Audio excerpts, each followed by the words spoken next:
to me, O Muse.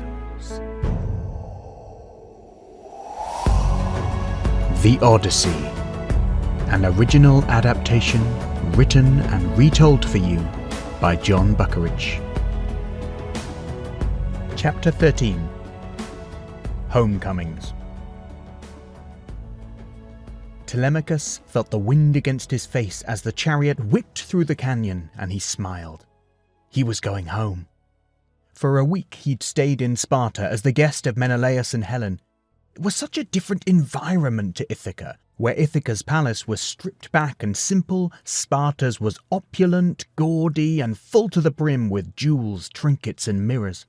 Where Ithacan fashion celebrated hardiness, fortitude, and adventure, Spartan fashion celebrated form and figure, and the women dressed in gauzy figure-hugging dresses that Telemachus had really quite liked. And Sparta's palace isn't full of suitors, Telemachus thought to himself. That had been the best part. It was strange. Though Telemachus had been raised in the palace at Ithaca for most of his lifetime, at least the parts he could remember, it had been a palace without a king. Seeing Menelaus in Sparta, he finally realized what it meant for a kingdom to have its king, and the role he fulfilled. Menelaus was a leader, but he was also a servant. He led from the front, getting stuck in with the work that needed doing, being first to offer help to those in need, stepping forward when no one else was willing. And all the while, Helen was right by his side, guiding and steering the people of Sparta, ensuring there was always enough, that no one went without, that the children were fed and the warriors were armed.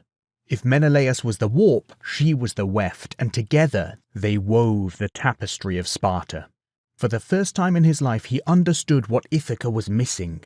While his mother had tried her best to fill the void left by her husband, it was clearly too much for one person to do alone. And if my father can't be there to help, he thought, I will be. He urged the horse on as the chariot raced towards the sea and Ithaca. Far away, on a completely different island, his father was also preparing to return to Ithaca. Odysseus was being led by Alcinous, king of the Phaeacians, and his wife Arete to a grand ship that had been prepared for him. "We Phaeacians are famed seafarers, King Odysseus," the kindly man intoned, with great pride in his voice. "We're descended from the sea god himself, you know, and they say our veins are filled with as much brine as blood." Odysseus, not being on good terms with Poseidon, did not find this all that encouraging. He must have shown it on his face, because Alcinous chuckled warmly and grinned at him. "Oh, don't worry," the man soothed. "It's not so close a family tie that we may take any offence at your actions. Poseidon's grudge is his own to bear alone. We shall get you home, King Odysseus." He looked lovingly at the ship, now full of oarsmen, and patted it fondly. "And we'll do it fast. This vessel is Wave Dancer. I sailed her myself in my younger days, and we have no finer craft. She'll get you home safely." Embracing him warmly, he wished Odysseus well on his way.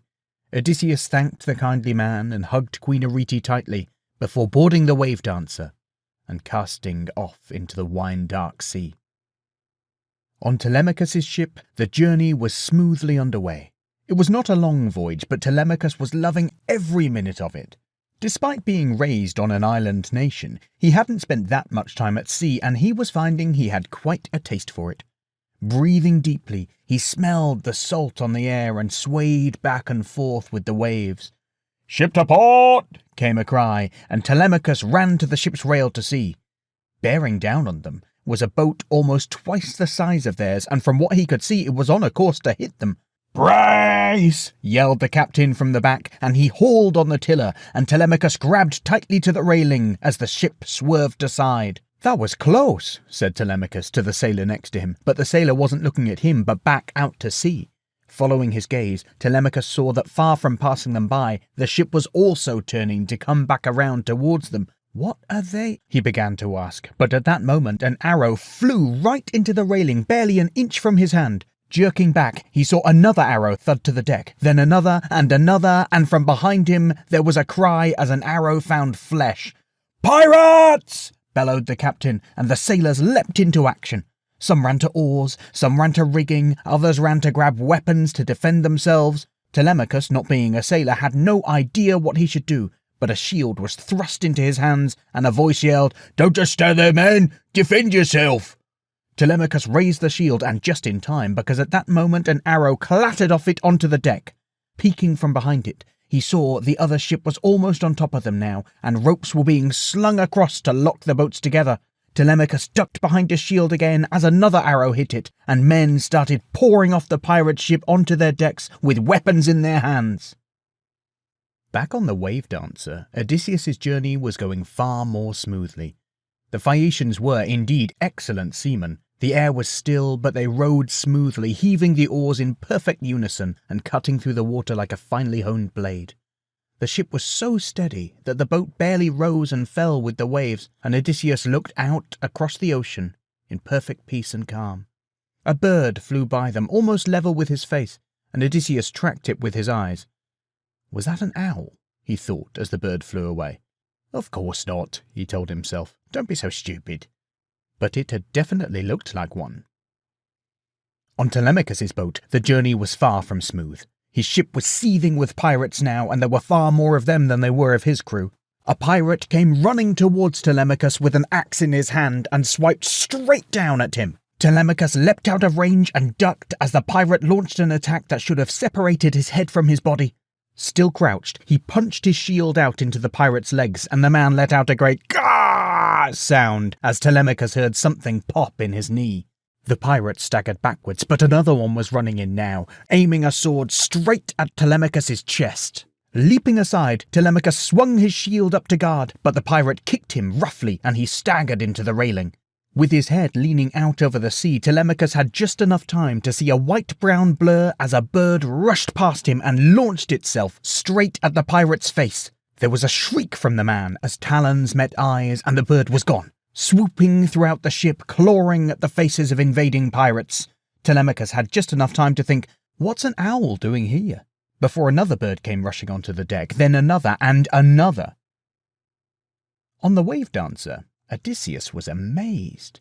The Phaeacian sailors truly were a marvel. They'd been at sea several hours now, but the oarsmen didn't even look flushed, let alone tired. In perfect rhythm, they stroked their way across the foaming water, never dropping a beat. At this rate, they would be in Ithaca before morning. It felt somehow peaceful, like nothing could interrupt his ship from the shore. Lying down in the safety of Wave Dancer's embrace, he shut his eyes and let the gentle motion of the ship rock him to a peaceful sleep. On board Telemachus's ship, the four birds were sweeping through the pirates on the deck, shrieking defiance and lashing out with needle-sharp talons. Telemachus could definitely see the owl now, but with it were a hawk, a crow, and an eagle. Caught up in the flurry of furious feathers, the pirates were too distracted to fight, and one by one they scrambled back onto their ship, cut the ropes holding the boats together, and sailed away as fast as they could. There was an almighty bellow of victory from the sailors surrounding Telemachus, and the birds formed a tight circle above the ship as they cheered. Telemachus looked up at the owl, so clearly a blessing from the gods, and it returned his gaze with storm-grey eyes. He looked again at the cheering men, and then back to the birds, but they were gone, and a cry of "Land ho!" went up. Ithaca was in sight. He was home. Aboard the Wave Dancer, the Phaeacians were also in sight of Ithaca, but Odysseus didn't know that. He was fast asleep in the belly of the boat as he entered the waters of his homeland for the first time in 20 years.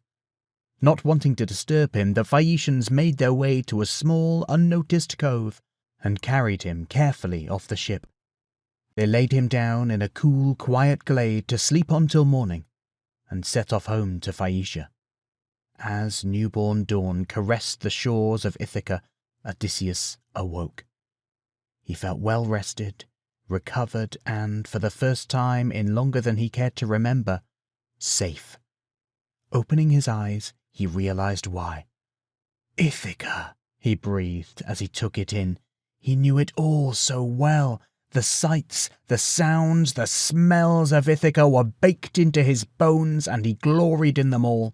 Letting out a shriek of delight, he ran to a nearby river he used to swim in as a child and threw himself into it, clothes and all. He splashed and thrashed in the water, reveling in the simple, perfect feeling of being home. Afterwards, he walked along the shoreline and took in the sights he had not seen in far too long. There was the tree where he'd made a swing as a child. There was the beach where his father had taught him to fish.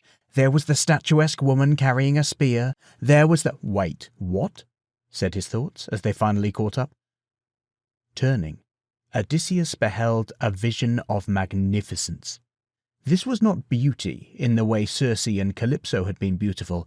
This was something stronger than that. The vision was striking. And somehow Odysseus was sure that that would suit her just as well as a description and an activity.